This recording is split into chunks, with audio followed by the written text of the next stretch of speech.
ನಾನು ದೊಡ್ಡ ಡ್ಯಾನ್ಸರ್ ಆಗಬೇಕು, ಒಳ್ಳೆಯ ಕೊರಿಯೋಗ್ರಾಫರ್ ಆಗಬೇಕು, ಒಂದಲ್ಲ ಒಂದಿನ ಗಿಲ್ಲಿಯಂತೆ ನನ್ನ ಮಗಳು ಸಹ ಆಗ್ತಾಳೆ ಅಂತ ಕನಸು ಹೊತ್ತು ಕೂತಿದೆ ಈ ಬಡ ಕುಟುಂಬ.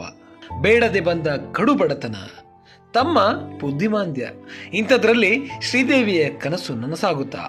ಕರ್ನಾಟಕದ ಜನ ಇವಳ ಕಲೆಗೆ ಬೆಲೆ ಕೊಟ್ಟು ಬಡವ್ರ ಮಕ್ಕಳು ಬೆಳಿಬೇಕು ಅಂತ ಬರೀ ಬಾಯಿ ಮಾತಲ್ಲೇ ಹೇಳ್ತಾರ ಅಥವಾ ಅವಕಾಶ ಕೊಡ್ತಾರ? ಸ್ನೇಹಿತರೆ, ನಿಮ್ಗೆಲ್ರಿಗೂ ನಮಸ್ಕಾರ. ನಾನು ನಿಮ್ಮ ಶಶಿಕುಮಾರ್ ಲಕ್ಷ್ಮಿ. ಇವಳ ಹೆಸರು ಶ್ರೀದೇವಿ.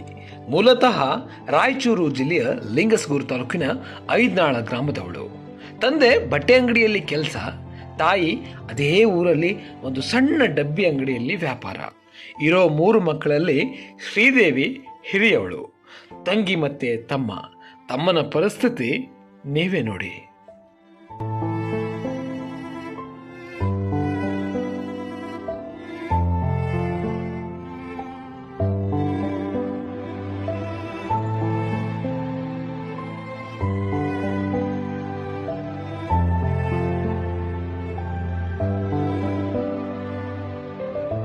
ಗಾಳಿ ಮಳೆ ಜೋರಾಗಿ ಬಂದರೆ ಬಹುಶಃ ಈ ಮನೆ ಏನಾಗುತ್ತೋ ಗೊತ್ತಿಲ್ಲ.